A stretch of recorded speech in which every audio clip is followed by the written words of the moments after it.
Mysuru city corporation ಹತ್ರ ಈಗ ನಾನು ಬಂದಿದ್ದೆ.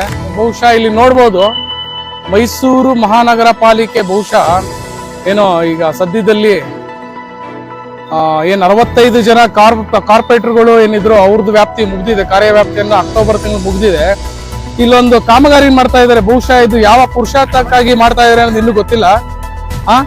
ನೋಡ್ಬೋದು ಇಲ್ಲಿ ಇದು ಕಾಮಗಾರಿ ಏನಕ್ಕೆ ಆಗ್ತಾ ಇದೆ, ಯಾವ ಉದ್ದೇಶಕ್ಕೆ ಆಗ್ತಾ ಇದೆ, ಏನು ಲೆಕ್ಕ ಇಲ್ಲ ಬುಕ್ಕ ಇಲ್ಲ. ಬಹುಶಃ ಇದು ನನ್ನ ಪ್ರಕಾರ ಚೆನ್ನಾಗಿದ್ದಂತಹ ಒಂದು ಜಾಗ. ಬಹುಶಃ ಇದೇನಿತ್ತು ಹಳೇದೇನಿತ್ತು ಇದನ್ನೆಲ್ಲ ಕಿತ್ತಾಕ್ಬಿಟ್ಟಿಗೆ ಹೊಸದೇನೋ ಮಾಡಕ್ಕಪ್ಪ, ಏನೋ ಕೆರೆಯಕ್ಕೇನ್ ಬೇಡ ನಮ್ಮಲ್ಲಿ ಇದೆಯಲ್ಲ ಜಲ್ಲಿ ಕಲ್ಲು ಭೂತಗಳು. ಅಣ್ಣ ಎಷ್ಟ್ ದಿನ ಕೆಲಸ ಮಾಡ್ತಾ ಇದೀರಾ? ಎಷ್ಟ್ ದಿನ ಮಾಡ್ತಾ ಇದೀರ ಕೆಲಸ? ನೆನ್ನೆಯಿಂದ ಶುರು ಮಾಡಿರೋದಾ? ಅದ್ರು ತೆಗಿತೀರ, ಅದು ನೋಡ್ದಾಕ್ ಕೇಳೋರ? ಬಟ್ ಇದೊಂದ್ ಮಾತ್ರ ತೆಗೆದು ಬಿಟ್ಬಿಡ್ತೀರಾ? ಅದು ಹಂಗೆ ಇರ್ತದ? ಅಲ್ಲ ಕೇಳಲೇಬೇಕು. ಕೇಳೋರ್ನ ಕೇಳಕ್ಕೇನ್ ಭಯನಾ? ಏನಾಗಿತ್ತು ಅಂತ ತೆಗ್ದವ್ರೆ ಯಾರಪ್ಪನ ಮನೆ ದುಡ್ಡು ಅಂದ್ಬಿಟ್ಟು ಮಾಡಿ. ನೀವ್ ಕೆಲಸ ಮಾಡಿಪ್ಪ, ನೀವೇನ್ ಮಾಡ್ತೀರಾ? ಕೆಲ್ಸಗಾರರು ಕೂಲಿ ಕರ್ಕೊಂಡ್ ಬಂದವ್ರು ಕೂಲಿ ಮಾಡ್ತೀರಾ? ಅಷ್ಟೇ ನಿಮ್ ಕೆಲ್ಸ ಆಯ್ತು ಬಿಡಿ. ನೋಡಿ ಸ್ನೇಹಿತರೆ, ಇದು ನಮ್ ಇಲ್ಲಿರೋಂತಹ ವಾಸ್ತವ. ಇಲ್ಲಿ ಬಹುಶಃ ಇಲ್ಲಿ ಇದ್ದಿದ್ದು ಏನು ಕಟ್ಟಡ ಕಾಮಗಾರಿ ಏನೋ ಒಂದ್ ಬರೀ ಒಂದು ಏನೋ ಬೇಲಿ ತರ ಏನಿತ್ತು. ಬೇಲಿ ಏನೋ ಆಲ್ಮೋಸ್ಟ್ ಅಲ್ಲೂ ಪಾರಂಪರಿಕ ನಮ್ಮ ಸೌಂದರ್ಯತೆ ಏನಿದೆ ಸಂಸ್ಕೃತಿ ನಗರದ್ದು ಅದೇನು ಹಿಂದಿನ ವ್ಯಾಪ್ತಿಲಿತ್ತು ಅದನ್ನೇನೋ ಕಿತ್ತಾಕಿ ಇವ್ರೇನೋ ಹೊಸದಾಗಿ ಈ ಕೆರೆಯ ಪ್ರೋಗ್ರಾಮ್ ಇವೆಲ್ಲ ಇದೇನು ಅಭಿವೃದ್ಧಿ ಇನ್ನೊಂದು ಅಂತಲ್ಲ, ಕೆರೆಯ ಪ್ರೋಗ್ರಾಮು ಬಹುಶಃ ಈಗ ಆಲ್ರೆಡಿ ನಮ್ಮ ರಾಜ್ಯ ಸರ್ಕಾರದಲ್ಲಿ ಏನೋ ರೈತರಿಗೆ ಬರಗಾಲ ಡಿಕ್ಲೇರ್ ಮಾಡ್ಕೊಂಡು ಸರ್ಕಾರದ ಖಜಾನೆಲೆ ದುಡ್ಡಿಲ್ಲ. ಅದ್ರ ಮಧ್ಯೆ ಇಂಥ ಕಾರ್ಯಕ್ರಮಗಳನ್ನ ಮಾಡ್ಕೊಂಡಿವ್ರು. ಏನ್ ಯಾರನ್ನ ಉದ್ಧಾರ ಮಾಡಕ್ಕೆ ಇಂಥ ಕಾರ್ಯಕ್ರಮಗಳು? ನೀವು ಇನ್ಚಾರ್ಜಾ ಸಾರ್ವಜನಿಕರ?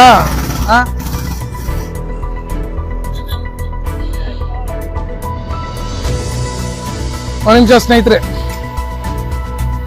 ಇಲ್ಲಿ ಇದು ಇದರ ವಾಸ್ತವ. ಇಲ್ಲಿ ಏನಿತ್ತು ಮಾಮೂಲಿ ಒಂದು ಸ್ಟೀಲ್ದು ಒಂದು ಅವಾಗಿನ ಮಹಾರಾಜರ ಕಾಲದಿಂದ ಕಟ್ಟಿದಂತಹ ಒಂದು ಅಚ್ಚುಕಟ್ಟಾದಾಗ ಸಮೃದ್ಧವಾದಂತ ಒಂದು ಬೇಲಿ ತರ ಏನಿತ್ತು ಅದನ್ನ ಬಹುಶಃ ಕಿತ್ತಾಕ್ಬಿಟ್ಟು ಇವತ್ತೇನು 65 ಜನ ಕಾರ್ಪೊರೇಟರ್ಗಳು ಹಿಡಿತದಲ್ಲಿಲ್ಲ. ಇವತ್ತು ಕಾರ್ಪೊರೇಷನ್ ಮೇಯರ್ ಇಲ್ಲ, ಕಾರ್ಪೊರೇಟರ್ಗಳು ಇಲ್ಲ, ಯಾರು ಇಲ್ಲ. ಬಹುಶಃ ಆಯುಕ್ತರುಗಳು ಅವ್ರೇನು ಬಹುಶಃ ಏನೇನೇನೋ ಲೋಕಸಭೆ ಚುನಾವಣೆಯ ನೀತಿ ಸಂಹಿತೆ ಬರುತ್ತೆ ಅಂದ್ಬಿಟ್ಟು ಕೆರಿಯರ್ ಪ್ರೋಗ್ರಾಮ್ ಇವೆಲ್ಲ ಹಾಕೊಂಡು ಯಾರು ಇಲ್ಲ ಅಂತ ಒಂದು ಗೋಲ್ಮಾಲ್ ದಂಧೆಗಳನ್ನ ಮಾಡ್ಕೊಂಡು ಚೆನ್ನಾಗಿರೋಂತ ಒಂದು ಕಟ್ಟಡ ಕಾಮಗಾರಿಯನ್ನ ಹಾಳು ಮಾಡಿ ಅವ್ರು ಹೆಂಗ್ ಬೇಕಾದಂತ ಕೆರಿಯರ್ ಪ್ರೋಗ್ರಾಮ್ ಹೇಳಿಲ್ಲ. ಜಲ್ಲಿ ಕಲ್ಲು ಭೂತಗಳಿದೆ ನಮ್ಮಲ್ಲಿ. ಆ ಜಲ್ಲಿ ಕಲ್ಲು ಭೂತಗಳು ಇಲ್ಲಿ ನಿಂತ್ಕೊಂಡು ಕೆರೆ ಪ್ರೋಗ್ರಾಮ್ ಇದು ಇನ್ನೇನು ಅಲ್ಲ. ಇದೆಲ್ಲ ಕೆರೆ ಪ್ರೋಗ್ರಾಮ್ಗಳು ಬಹುಶಃ ಆಯುಕ್ತರುಗಳು ಎಲ್ಲಿವೆ. ಇನ್ನು ನಗರ ಪಾಲಿಕೆ ವ್ಯಾಪ್ತಿಯಲ್ಲಿ ಮಾಡ್ಬೇಕಾದಂತಹ ನೂರಾರು ಕೆಲಸಗಳಿದ್ರು ಅದಕ್ಕೆ ಯಾವ್ದು ಒತ್ತು ಕೊಡದೆ ಇವ್ರಿಗೆ ಬೇಕಾದಂತಹ ಇವ್ರ ಒಳಗಡೆ ಏನ್ ಕೂತ್ಕೊಂಡಿದ್ರು ಇವ್ರು ಬೇಕಾದಂತ ಯಾವ್ದೋ ಒಂದು ಕಟ್ಟಡ ಕಾಮಗಾರಿ, ಒಂದು ಕಾಂಪೌಂಡ್ ನಿರ್ಮಾಣ ಅಲ್ಲ, 1000 ಜನರ ಕಂದಾಯ ಏನಿದೆ ಬಹುಶಃ ಈ ಮನೆ ಕಂದಾಯ, ನೀರಿನ ಕಂದಾಯ ಏನಿದೆ, ನೂರಾರು ಕಂದಾಯಗಳಂತಹ 10 ಕಂದಾಯನ ಕಟ್ಸ್ಕೊಳ್ಳುವಂತ ಕಾರ್ಪೊರೇಷನ್ ಇವತ್ತು ಬಹುಶಃ ಆಡಳಿತ ಸುಧಾರಣೆ ಇಲ್ಲದೆ ಅಡ್ಮಿನಿಸ್ಟ್ರೇಷನ್ ಫೇಲ್ಯೂರ್ ಆಗಿ ಅವ್ರಿಗೆ ಬೇಕಾದಂತ ಇಂಥ ಕಟ್ಟಡ ಕಾಮಗಾರಿಗಳು ಯಾರ ಅಪ್ಪಣೆ ಇಲ್ಲದೆ ಬಹುಶಃ ಏನು ಮಾನ್ಯ ಜಿಲ್ಲಾ ಸಚಿವ ಮಹದೇವಪ್ಪನವರು ನೋಡ್ಬೇಕು. ಏನಿದು ಯಾರ ಅನುಮತಿ ಮೇಲೆ ನಡೀತಾ ಇದೆ? ಸರ್ಕಾರ ಸಾರ್ವಜನಿಕರ ತೆರಿಗೆ ಹಣ ಅಂದ್ರೆ ಇವ್ರು ಇಷ್ಟ ಬಂದಾಗ ಇವ್ರು ಕೋಟೆ ಕಟ್ಕೊಳಕ್ಕೆ, ಸ್ವಿಮ್ಮಿಂಗ್ ಪೂಲ್ ಕಟ್ಕೊಳಕ್ಕೆ ಅವ್ರು ಯಾರೋ DC ಬೇರೆ ಇದ್ಲು, ಅವ್ರ ಮನೆ ಒಳಗಡೆ ಪೂಲ್ ಕಟ್ಕೊಂಡಿದ್ಲು. ಇಲ್ಲಿ ಕಾರ್ಪೊರೇಷನ್ ಅವ್ರು ಬಹುಶಃ ಇಲ್ಲೆಲ್ಲ ಶರೀಫ್ ಇವರೆಲ್ಲ ಬಂದು ಇಲ್ಲೊಂದೇನೋ ಪೂಲ್ ಕಟ್ಕೊಳಕ ಅವ್ರೇನು ಮೇಲೆ ಸರ್ಕಾರಿ ಕಟ್ಟಡಗಳು ಜನರ ತೆರಿಗೆ ದುಡ್ಡು ಅಂದ್ರೆ ಬಹುಶಃ ಅವ್ರಿಗೆಲ್ಲ ಹೇಲ್ ತಿಂದಂಗೆ ಹೇಲ್ ಅಷ್ಟೊಂದು ರುಚಿ ಇರುತ್ತೆ. ಸಾರ್ವಜನಿಕರ ದುಡ್ಡು ಅಂದ್ರೆ ಪೋಲ್ ಮಾಡಕ್ಕೆ ಇವ್ರಿಗೆ ಯಾರು ಪರ್ಮಿಷನ್ ಕೊಟ್ಟಿರಿ? ಬಹುಶಃ ಮಾನ್ಯ ಹೇಳಿದ ಆಧುನಿಕ ಸತ್ಯಹರಿಶ್ಚಂದ್ರ ಸಿದ್ದರಾಮಯ್ಯವರು ಬಹುಶಃ ಹೇಳ್ಬೇಕು ಇದು ಏನ್ ಲೆಕ್ಕ, ಇದು ಏನು ಬಹುಶಃ ನಿಮ್ ಗಮನಕ್ಕೆ ಬಂದಿದ್ಯಾ? ಮೈಸೂರು ಮಹಾನಗರ ಏನೋ ಹೃದಯ ಭಾಗದಲ್ಲಿರುವಂತ ಇದು ಒಂದು ಕಟ್ಟಡ ಕಾಮಗಾರಿ, ಚೆನ್ನಾಗಿದ್ದಂತ ಕಟ್ಟಡ ಕಾಮಗಾರಿನ ತೆರವು ಮಾಡಿ ಕಟಾವು ಮಾಡ್ಕೊಂಡು ಇದು ಬಹುಶಃ ಇದು ಒಂದ್ ಫೇಸ್ ನೋಡಿದ್ರಿ ಸ್ನೇಹಿತರೆ, ಇದು 2ನೇ ಫೇಸ್. ಇದೇ ರೀತಿ ಇದ್ದಿದ್ದಲ್ಲಿ ಇದನ್ನ ಇವರು ತೆರವು ಮಾಡ್ಕೊಂಡು ಇಷ್ಟು ಸುರಿನಡಿ ಮಹಾರಾಜರ ಕಾಲದಲ್ಲಿ ಬಹುಶಃ ಆಗಿರಂತ ಇದು ಕಟ್ಟಡ ಕಾಮಗಾರಿ ಇವತ್ತು ಸದೃಢವಾಗಿ ನೀಟಾಗಿ ಚೆನ್ನಾಗಿದೆ. ಇದನ್ನ ಇವರು ಆ ಭಾಗನ ಉಳಿಸಿ ಬಹುಶಃ ಮುಂದಿನ ದಿನಗಳು ಇದಕ್ಕೂ ಕೈ ಹಾಕ್ತಾರೆ. ಆ ಭಾಗನೆಲ್ಲ ಕೆಡವು ಮಾಡಿ ಸಾರ್ವಜನಿಕರ ತೆರಿಗೆ ದುಡ್ಡೇನಿತ್ತು ಅದನ್ನ ಲೂಟಿ ಹೊಡೆಯಕ್ಕೆ ಇವರು ಬೇಕಾದಂತ ಪ್ರೋಗ್ರಾಮ್ಗಳನ್ನ ಮಾಡ್ಕೊಂಡು ಇವತ್ತು ಜನರನ್ನ ದಾರಿ ತಪ್ಪಿಸ್ತಾ ಇದ್ದಾರೆ.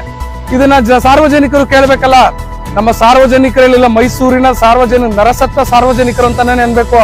ಏನ್ಕಂದ್ರೆ ಇವತ್ತು ಯಾವ್ದೋ ದೇವರ ಹೆಸರಲ್ಲ, ಜಾತಿ ಹೆಸರಲ್ಲ, ಧರ್ಮದ ಹೆಸರಲ್ಲ 500 100ಕ್ಕೆಲ್ಲ ಮಾರ್ಕೊಂಡು ಸಾವಿರಾರು ರೂಪಾಯಿ ಹೇಳಿಲ್ಲ. ಬಹುಶಃ ಇದಕ್ಕೊಂದು 5 ಕೋಟಿನ 10 ಕೋಟಿನ ಪ್ರಾಜೆಕ್ಟ್ ಮಾಡ್ಕೊಂಡವ್ರು. ಇದನ್ನ ಏನಿಲ್ಲ, ಇದು ಇದು ಒಂದ್ 5 ಕೋಟಿ 10 ಕೋಟಿ ಪ್ರಾಜೆಕ್ಟ್ ಮಾಡ್ಕೊಂಡು ಇವ್ರ ಯೋಗ್ಯತೆ ಕಸ ತುಂಬ್ಕೊಂಡವ್ರೆ.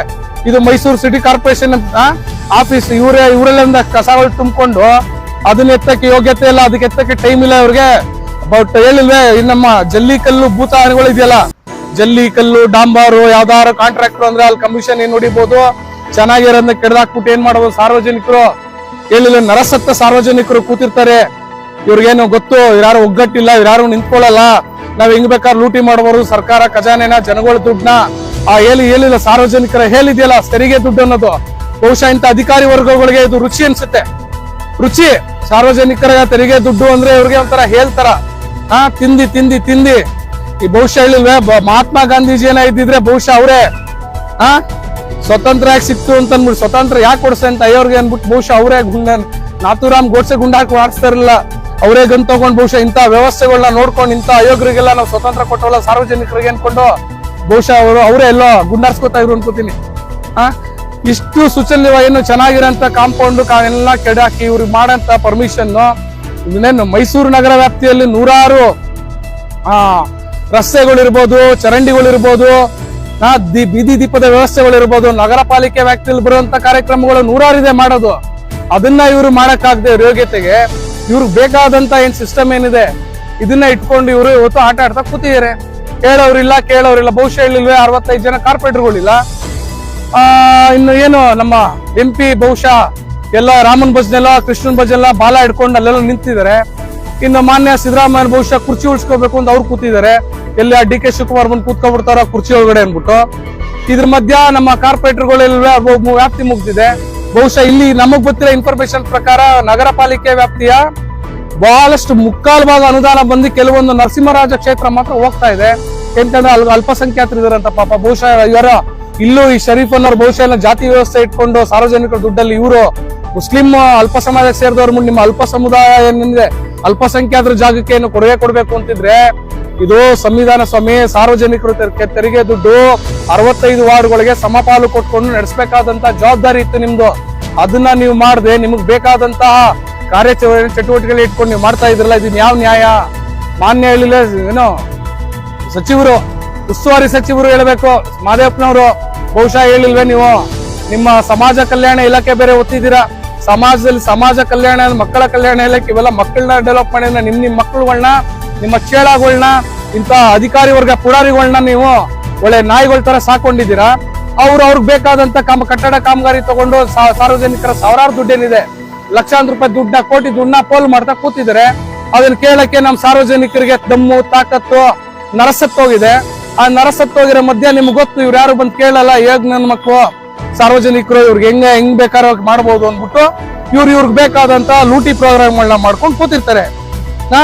ಅಷ್ಟು ಚೆನ್ನಾಗಿದ್ದಿದ್ದು ಕಾಂಪೌಂಡ್ ಏನಿತ್ತು ಮಹಾರಾಜರ ಕಾಲಲ್ಲಿ ಆಗ್ತದಂತ ಒಂದು ಇದು ಮೈಸೂರಿನ ಸಾಂಸ್ಕೃತಿಕ ನಗರಕ್ಕೆ ಮೇನ್ ಭಾಗ ಇದ್ದ ಕಾರ್ಪೊರೇಷನ್ ಇದಕ್ಕೆ ಧಕ್ಕೆ ಬರಲ್ವಾ?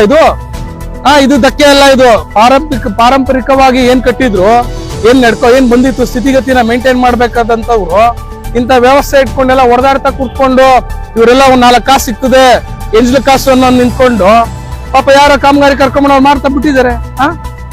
ಮುಂದಿನ ದಿನಗಳಲ್ಲಿ ಸಾರ್ವಜನಿಕರು ಬಹುಮುಖ್ಯವಾಗಿ ತಿಳ್ಕೋಬೇಕು ಯಾವ ವ್ಯವಸ್ಥೆ ತಲುಪ್ತಾ ಇದೀವಿ ನಾವು. ಬಹುಶಃ ಹೇಳಿಲ್ವೇ ನಾವೇನು ಮೈಸೂರು ಮಹಾನಗರ ಪಾಲಿಕೆ ವ್ಯಾಪ್ತಿಗೆ ಏನ್ ನಾವು ಟ್ಯಾಕ್ಸ್ ಕಟ್ತಾ ಇದೀವಿ, ಏನು ನೀರಿನ ರೂಪದಲ್ಲಿ ಮನೆ ರೂಪದಲ್ಲಿ ಎಲ್ಲ ಕಟ್ತಾ ಇದೀವಲ್ಲ ಕಂದಾಯಗಳನ್ನ, ಇವರು ಅದರ ಸಮರ್ಪಕ ಬಳಕೆ ಮಾಡಕ್ಕೆ 108 ದಾರಿಗಳಿದೆ. ಇವತ್ತು ಮೈಸೂರು ಸಿಟಿ ಕಾರ್ಪೊರೇಷನ್ ಯಾರ್ಡ್ ಅಲ್ಲಿ ಕೋಟ್ಯಾಂತರ ರೂಪಾಯಿ ಕೋಟಿ ಗಾಡಿಗಳು ಸ್ವೇಜ್ ಫಾರ್ಮ್ ಯಾರ್ಡ್ ಅಲ್ಲಿ ಬಿದ್ದಿದೆ ತುಕ್ಕಿಡ್ದಿ. ಇದ್ರ ಮಧ್ಯೆ ಇಂತ ಅಕ್ರಮ ಬಹುಶಃ ಅಕ್ರಮನ ಏನ್ಬೇಕಿದು? ಏನ್ಕಂದ್ರೆ ಇದು ಚೆನ್ನಾಗಿದ್ದಂತದ್ನ ಕೆಡಾಕಿ ಇವ್ರು ಕಟ್ಟಂತ ಅಗತ್ಯ ಏನಿತ್ತು? ಲೂಟಿ ಪ್ರೋಗ್ರಾಮ್ ಇನ್ನೇನಿಲ್ಲ. ಸಾರ್ವಜನಿಕರ ದುಡ್ಡನ್ನ ಎಷ್ಟು ಲೂಟಿ ಮಾಡ್ಬೋದು, ತಿನ್ಬಹುದು ಅಂತ ತಿನ್ನೋ ಕೆಲಸಗಳು ಮಾಡ್ಕೊಂಡು ಇಂತ ಅಧಿಕಾರಿ ವರ್ಗಗಳು ಕೂತಿದ್ದಾರೆ. ಇದನ್ನ ಪ್ರಶ್ನೆ ಮಾಡಿ ಅಂತಂದ್ರೆ ಬಹುಶಃ ಹೇಳಿಲ್ವೇ ನಮ್ 4 ಜನ MP ರಾಮ್ ಮುಂದೋ ಹನ್ಮುಂದೋ ಭೀಮುಂದೋ ಬಾಲ ಆಡ್ಕೊಂಡು ನಿಂತವ್ರೆ. ಅವ್ರನ್ನ ಕೇಳಕ್ಕೆ ಸಾರ್ವಜನಿಕರು ಬಹುಶಃ ಅವ್ರ ಬದುಕನ್ನೇ ನಿಜ ಜೀವನದಲ್ಲಿ ಬಿಸಿ ಮಾಡ್ಬಿಟ್ಟವ್ರೆ. ಅವ್ರು ಕೇಳಕ್ಕೆ ತಾಕತ್ತು ಇಲ್ಲ, ಟೈಮು ಇಲ್ಲ. ಇನ್ನ ಕೇಳ್ದವ್ರ ಮೇಲೆ ಗುಂಡಾಗಿರಿ ರೌಡಿಸಮ್ಮು ಮಾಡ್ಕೊಂಡು ಅಟ್ಟಹಾಸ ಮೆರೀತಾರೆ, ಎದುರ್ಕೋತಾರೆ ಅನ್ಬಿಟ್ಟು ನೋಡ್ಬೇಕು. ಸಾರ್ವಜನಿಕರು ತಿಳ್ಕೊಬೇಕು. 2 ನಿಮಿಷ ಸ್ನೇಹಿತರೆ ಕಾರ್ಪೊರೇಷನ್ ಹತ್ರ ಹೋಗಿ ಬರ್ತೀವಿ. ಬಂದೆ